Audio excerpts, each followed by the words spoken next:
মহারানীর জয় হোক, মহারানীর জয় হোক। শুভ সকাল মহারানী। শুভ সকাল আমার রাজসভার সবাইকে। সবাইকে আজ ডাকার একটা উদ্দেশ্য আছে। কি সেই অভিলাষ মহারানী, আমরা কি জানতে পারি? অবশ্যই সবাইকে জানাবো বলেই তো আজকের এই গুরুত্বপূর্ণ সভার আয়োজন করা হয়েছে। পাইকদের বলো, মহারানী আদেশ করেছে সকল প্রজাদের রাজসভাতে আসার জন্য। সকল প্রজারা অনেকক্ষণ আগেই এসে হাজির হয়েছে মহারানী, এখন কেবল আপনার আদেশের অপেক্ষায় ছিল। এই কে কোথায় আছিস? সকলকে ভেতরে নিয়ে আয়।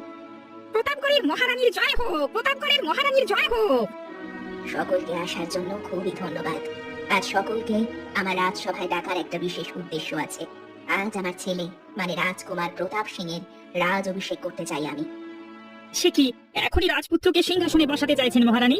আপনি থাকতে রাজপুত্র প্রতাপ সিং কেন? আমার অবর্তমানে এই রাজ্যের সেই একমাত্র উত্তরাধিকারী, তাই আমি চাই এখনই সে রাজ্যের দায়িত্ব বুঝে নি। আমি বয়সের ভারে আর কত দেখাশোনা করব। রাজকুমার প্রতাপ সিং এর জয় হোক, রাজকুমার প্রতাপ সিং এর জয় হোক। আজ থেকে সে আর তোমাদের রাজকুমার নয়, আজ থেকে সে হবে এই প্রতাপগড়ের মহারাজা। আমাকে ডেকেছো মা? হ্যাঁ বাবা, আজ থেকে এই রাজ্যের সকল দায় দায়িত্ব তোমার। আজ থেকে আমার ছুটি। প্রজাদের ভালো মন্দ সকল দিক সামলে আমাদের রাজ্যকে শক্তিশালী করে তুলতে হবে তোমায়। এবার বুঝি রাজ্য লুটের সব ফিন্দি ফকির আমার চলে গেল। কত কিছু ভেবে রেখেছিলাম, তার কিছুই হলো না। এখন অন্য উপায় ভাবতে হবে। মনে রেখো বাবা, এই রাজ্যে কেবল তুমি রাজা নও, সবার অভিভাবক। এমন কোনো কাজ করবে না যাতে করে রাজ্যের লোক বিপদে পড়ে। আজকে থেকে আমি আমার নতুন যাত্রা শুরু করলাম মা। এই প্রতাপগড়ের সকল প্রজাদের সুখে দুঃখে আমাকে পাবে তোমরা। সকলের ভালো মন্দের দিক আমি দেখব। মহারাজা প্রতাপ সিং এর জয় হোক।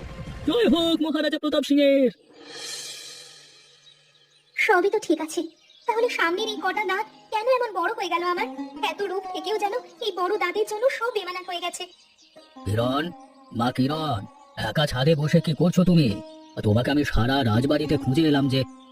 কেন বাবা, আমায় খুঁজছো কেন তুমি? কোনো বিশেষ দরকার কি? হ্যাঁ মা, তোমার জন্য একটা সুখবর আছে। আমার জন্য আবার কি বিশেষ সুখবর থাকতে পারে বাবা? বিধাতা আমার এই বড় দাঁত দিয়ে আমাকে যে কি বিপাকে ফেলেছেন। বিধাতা যেহেতু দিয়েছেন, নিশ্চয়ই কোনো কারণে দিয়েছেন। তিনি যা করেন সকলের মঙ্গলের জন্যই করেন। জানি না কি মঙ্গল আছে আমার কপালে। তা আপনি কি দরকারে এসেছেন বললেন না তো? আর আপনার হাতেই বা ওই পত্রটি কিসের? তোমার জন্য বিয়ের প্রস্তাব এসেছে প্রতাপগড় থেকে। প্রতাপগড়ের মহারানী তোমাকে তার রাজ্যের বধূ করে নিয়ে যেতে চায়। কিন্তু আমার এই বড় বড় দাঁত দেখলে যে কেউ আমাকে অপছন্দ করবে বাবা। তুমি তাদের না করে দাও। তা কি করে হয় মা? আজকে থেকে 25 বছর আগে প্রতাপগড়ের রাজা, আমার মিত্র রাজা বিকাশ সিং এর ছেলে প্রতাপ সিং এর সাথে তোমার বিবাহের কথা পাকা করে রেখেছিলাম আমরা। মহারানী সেই মিত্রতা রক্ষা করতেই এই পত্র পাঠিয়েছেন। কিন্তু বাবা, আমার চিন্তা অন্য কিছু নিয়ে। আপনি তো সব জানেন, রাজপুত্র আমার এই বড় দাঁত দেখলে কখনোই আমাকে বিয়ে করতে চাইবেন না।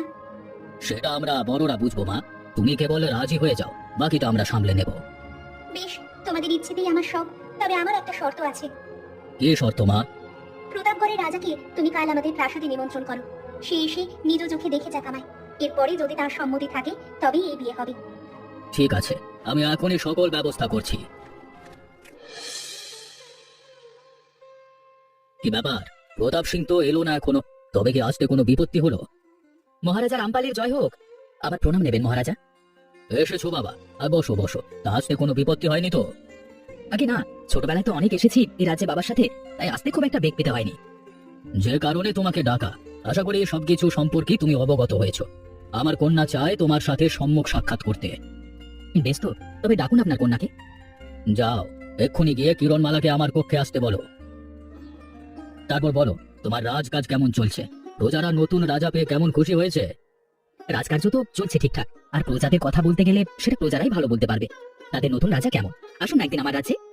সে তো অবশ্যই আসবো। এখন থেকে আমাদের মাঝে যে সম্পর্ক হতে চলেছে তাতে তো যাওয়া লাগবেই। এই হলো আমার মেয়ে, এ রাজ্যের একমাত্র রাজকন্যা কিরণমালা। আমি আসলে জল ঘোলা করা মোটেই পছন্দ করি না। আমি চেয়েছি আপনি আমাকে সরাসরি এসে দেখে তবেই বিয়েতে অগ্রসর হবেন। আসলে আমার সামনের কিছু দাঁত স্বাভাবিকের তুলনায় একটু বড়। শুনেছি রাজবাড়ির বাইজি ঘরে রঙ্গ তামাশা হয়, কিন্তু আমাকে এখানে এনে এভাবে তামাশা করবার কি আছে? প্রতাপ সেন, তোমার সাহস তো কম নয়। আমার রাজ্যে দাঁড়িয়ে আমার মেয়েকে নিয়ে কথা বলবার সাহস হয় কি করে তোমার? আমি ভুল কিছু বলে আমাকে ক্ষমা করবেন, কিন্তু এই বিয়ে আমি করতে পারবো না। এমন বড় দাঁতের রাজকুমারীকে আমি কেন? আমার রাজ্যের কোনো প্রজাও তো বিবাহ করবে না। তারা আমাকে পেয়েছে কি শুনি? আমি ভেবেছিলাম তুমি যেমন বুদ্ধিমান ঠিক তেমন বিচক্ষণ হবে। কিন্তু আমার সব ধারণা তো তুমি ভুল প্রমাণ করলে কুমার। কি হয়েছে মা? কি হয়েছে সেটা নিশ্চয়ই তোমাকে আর বুঝিয়ে বলতে হবে না। ওহো, তিনি তাহলে তোমার কাছে পত্র পাঠিয়েছেন। কিন্তু এই বিয়ে করা আমার পক্ষে সম্ভব নয় মা। অমন বড় দাঁতের রাজকুমারীকে আমি বিবাহ করতে পারবো না। আমি এখানে তোমার রায় নিতে আসিনি, আমি কেবল আমার কথা জানাতে এসেছি তোমাকে। আগামীকাল তুমি রাজা রামপালের কাছে গিয়ে ক্ষমা চেয়ে তার কন্যাকে বিবাহ করে নিয়ে আসবে। আমি কখনোই সেটা পারবো না মা। এখানে তোমার মা কথা বলতে আসেনি, এসেছে এই রাজ্যের মহারানী। এখন তুমি চিন্তা করো, এই রাজ সিংহাসন আর মাকে চাও নাকি সুন্দরী রানী চাও? মা, আমি তোমার কোনো কথাই শুনতে চাই না। তোমার জেদের কারণে আমি আমাদের এত বছরের পুরনো সম্পর্ক নষ্ট হতে দিতে পারি না। বেশ, তুমি যখন এটাই চাও তাহলে তাই হবে। আমি কালই গিয়ে ওই বড় দাঁতের রাজকুমারীকে এই রাজ্যে রানী করে নিয়ে আসবো। বেশ, এখন থেকে তাহলে বিবাহের প্রস্তুতি নাও। বিবাহে আমি আর কোনো বিলম্ব চাই না।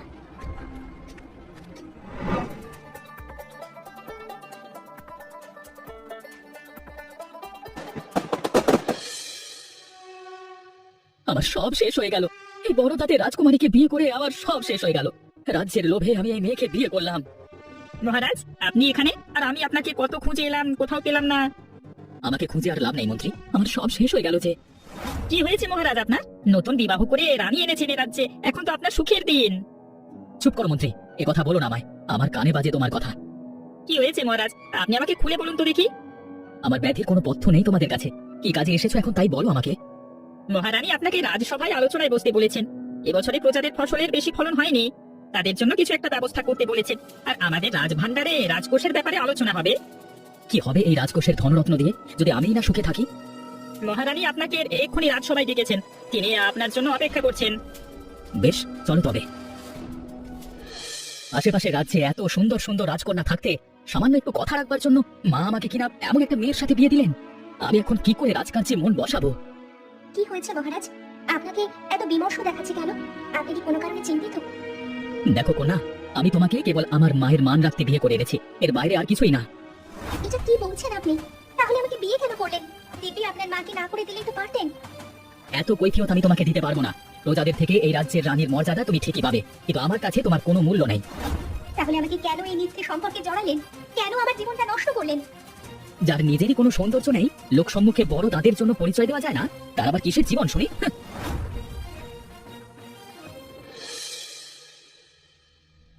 মহারাজ, কি হয়েছে আপনার? আজকে কদিন ধরে খেয়াল করেছি আপনার মন বিষণ্ণ থাকে, রাজকার্যে কোনো মন নেই। আপনার কি শরীর খারাপ করেছে? রাজবৈদ্য কি কোনো পথ্যের ব্যবস্থা করবে? এই যে আমার মনের অসুখ সেনাপতি, এই অসুখের কোনো চিকিৎসা নেই। আজকের মতো এখানেই সভা শেষ, আপনারা এখন আসতে পারেন। মহারাজ, আপনি কি আপনার রানীকে নিয়ে অসুখী আছেন? আমাকে সব খুলে বলুন। অমন বড় দাঁত হলে কে সুখে থাকতে পারে বলো তো মন্ত্রী? আমার কিসে কমতি আছে দেখো তো, অথচ আমাকে কিনা এমন একটা কন্যাকে বিয়ে করতে হলো। আপনি চাইলে আপনার সুখের জন্য আমি আপনাকে সাহায্য করতে পারি। কি সাহায্য করবে মন্ত্রী? তুমি তো আর বউ বদল করে দিতে পারবে না। সেটা আমি পারবো না ঠিকই, তবে আপনি চাইলে আপনার জন্য বিজয়নগরের রাজকন্যাকে আপনার দ্বিতীয় রানী করবার ব্যবস্থা করে দিতে পারি। সে কি? এটা কি আদৌ সম্ভব হবে? আর আমি আরো একটা বিবাহ করলে প্রজারা কি বলবে? ওসব নিয়ে আপনাকে কোনো মাথা ব্যথা করতে হবে না মহারাজ, কারণ সব রাজা বাদশাদেরই অমন দু তিনটে রানী থাকে। আপনি একজন রাজা, আপনার মহলে দু তিনটে সুন্দরী রানী না থাকলে চলে? তাই তো, তুমি একদম ঠিক কথাই বলেছো মন্ত্রী, কিন্তু মা যে বাদ সাধবে। সে ব্যবস্থা আমি করে দিয়েছি। রানীমার কাশী ভ্রমণের বড্ড ইচ্ছে ছিল, রানীমাকে আমি কাশী পাঠানোর ব্যবস্থা করেছি 7 মাসের জন্য। এর মধ্যে আপনি ছোট রানীকে মহলে নিয়ে আসবেন, আপনাকে মানা করবার আর কেউ থাকবে না। কিন্তু মা পরে এসে জিজ্ঞেস করে আমি কি বলবো? সে আপনি আমার উপর ছেড়ে দিন, তারপরে দেখুন আমি কি করি। এখন সময় বিলম্ব না করে আমার সাথে চলুন বিজয়নগর। বেশ, তাই চলো তবে।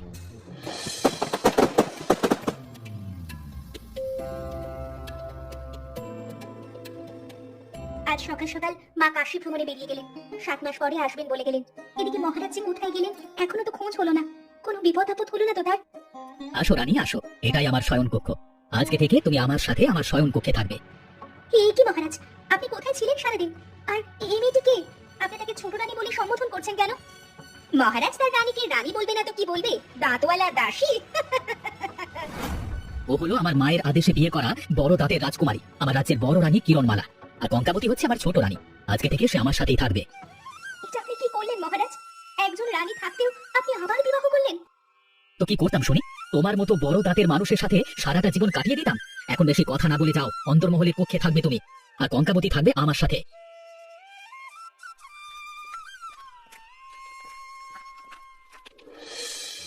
আমার কি সর্বনাশ হয়ে গেল।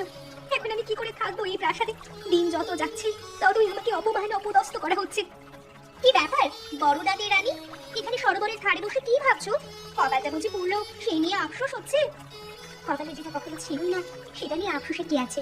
এসব নিছক কোনো কিছু নিয়ে আমি আফসোস করি না। আফসোস করবে কি করে ছোট রানী? অমন বিদ্যুতে দাঁত নিয়ে যার কখনো আফসোস হয়নি, তার আবার অন্য কিছু নিয়ে আফসোস হবে কি করে? মুখ সামলে কথা বলো দাসী। তুমি এক তুচ্ছ দাসী হয়ে আমার সাথে এমন বিয়াদবি করার সাহস পাও কোথা থেকে? মনে রেখো, এই প্রতাপগড়ের বড় রানী আমি। একটা কথা আছে জানো তো, গাই মানে না আপনি মোড়ল। তোমাকে কে রানী ভাবে শুনি? মহারাজ নিজেই তো তোমাকে রানীর মর্যাদা দেয়নি কখনো, আর বাকি প্রজাদের কথা না হয় বাদই দিলাম। আমার ব্যাপারে তোমাকে না ভাবলেও চলবে। নিজের চরকায় তেল দাও। মহারানী যখন কাশি থেকে ফিরে আসবেন তখন কি হবে ভেবে দেখো। আমি এই কোন পরীক্ষার মধ্যে এনে ফেললে বিধাতা? এখন আমি কি করব? বাবা যদি এসব জানতে পারে তাহলে নিশ্চিত এই রাজ্যের সাথে যুদ্ধ বাঁধাবে। কই গো বড় দাঁতের মহারানী, এবারে রাজ্যপাট ছেড়ে মাটিতে নেমে এসে দেখি আমাকে আবার এই মহল বোঝাতে হবে। এ কি তোমরা তোমরা এখানে কি করছো? ও মা, মেয়ে বলে কি গো, আজ থেকে এটা হবে আমাদের ছোট রানী দাসী ভানুমতির মহল। আজ থেকে এখানে আমি থাকবো গো। তোমার সাহস দেখে আমি অবাক হয়ে যাচ্ছি তুচ্ছ দাসী। এই কথা বলার সাহস হলো কি করে তোমার? এখানে আমি থাকতে আমার সাহসে কি আছে শুনি? আমার খাস দাসী আজ থেকে এই মহলেই থাকবে, আর তুমি থাকবে নিচের দাসী মহলের পাশের কক্ষে। আমি কিছু বলি না তার মানে এই না যে আমার সাথে যা তা ব্যবহার করবে। এবারে আমি মহারাজের কানে কথা ওঠাতে বাধ্য হব কিন্তু।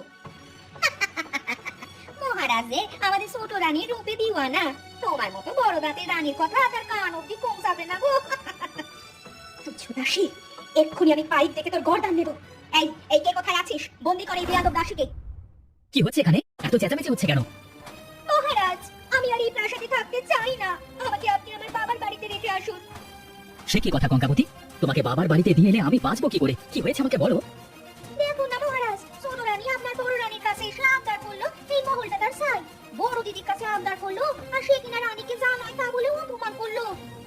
এটা কিন্তু একদম ঠিক করনি তুমি কিরণমালা। আমার ছোট রানীকে এভাবে কথা শোনানো উচিত হয়নি।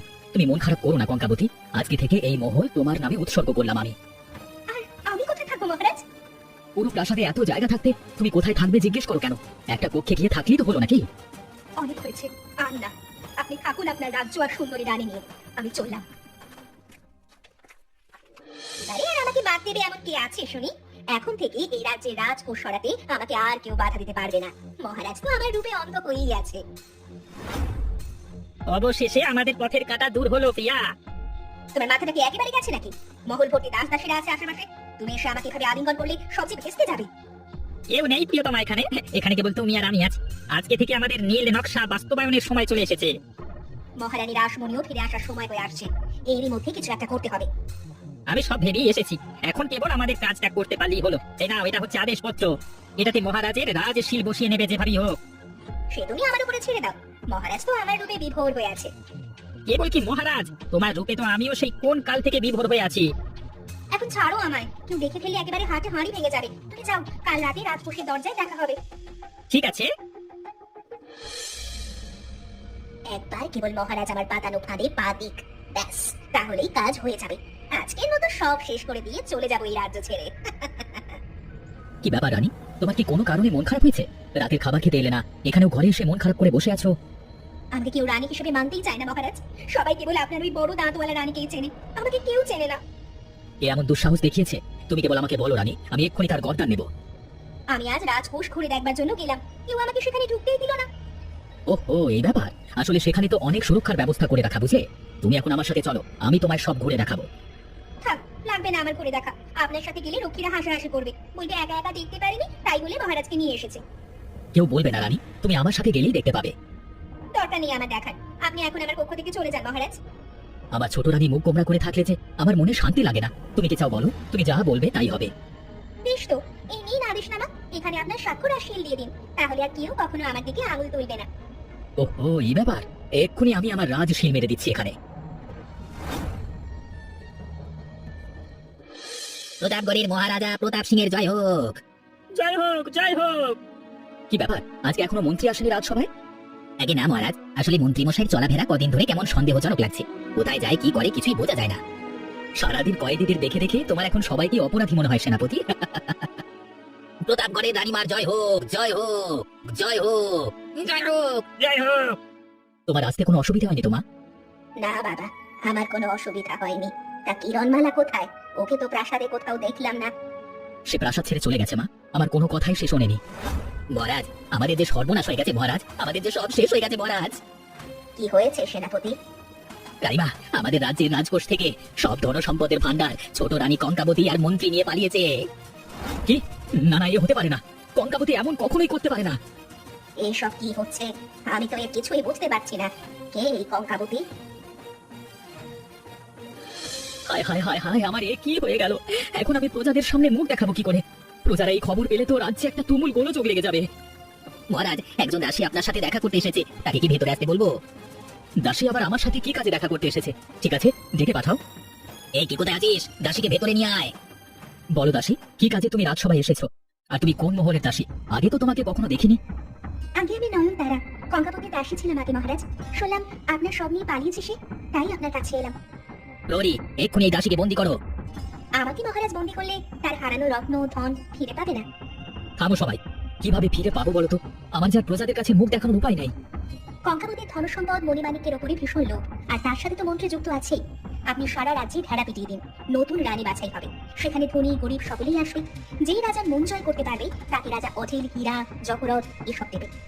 কিন্তু এই বুদ্ধিতে কাজ হবে? হবে মহারাজ, হবে। একবার সম্পদ নিয়ে তার লোভ এখন দ্বিগুণ হয়ে আছে। সেই খবর শুনলে ছলে বলে কৌশলে ঠিকই আসবে প্রাসাদে।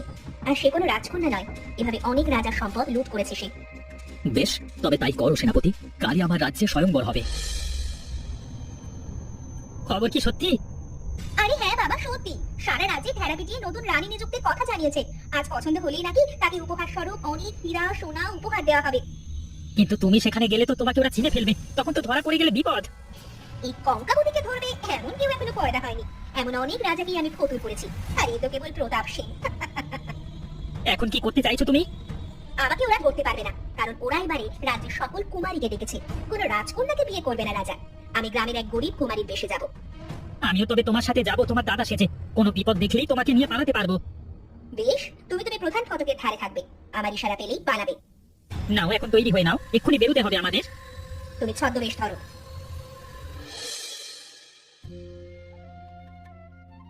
সবাই একে একে দাঁড়িয়ে পড়ো তোমরা। মহারাজ নিজে তার রানীকে বাছাই করবেন। যাকে পছন্দ করবেন মহারাজা, তার কপালে চুটবে অঢেল হীরা মণি মাণিক্য। আজকে আমার রানী বাছাই করবে আমার প্রাসাদের এক দাসী নয়নতারা। কোথায়? নয়নতারাকে ডেকে আনো কেউ। আমি চলে এসেছি মহারাজ। আমি নিজে আজ আপনার রানী বাছাই করব। বেশ, তবে শুরু করো বাছাই করব।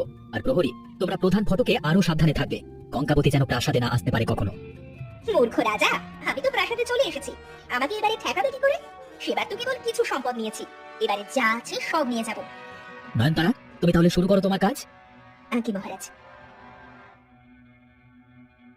মহারাজ, এই হবে আপনার রাজ্যের ভবিষ্যৎ রানী। কি? সত্যি আমি হব? আমি থাকতে তুমি কি করে এই রাজ্যের রানী হতে পারো কঙ্কাবতী? এ কি তুমি? এই হলো আপনার আসামি মহারাজ, ওই কঙ্কাবতী। কারণ ওর হাতে আপনার দেওয়া আংটি, আর তাতে আছে রাজমোহর। ছাড়ো, ছাড়ো আমায়।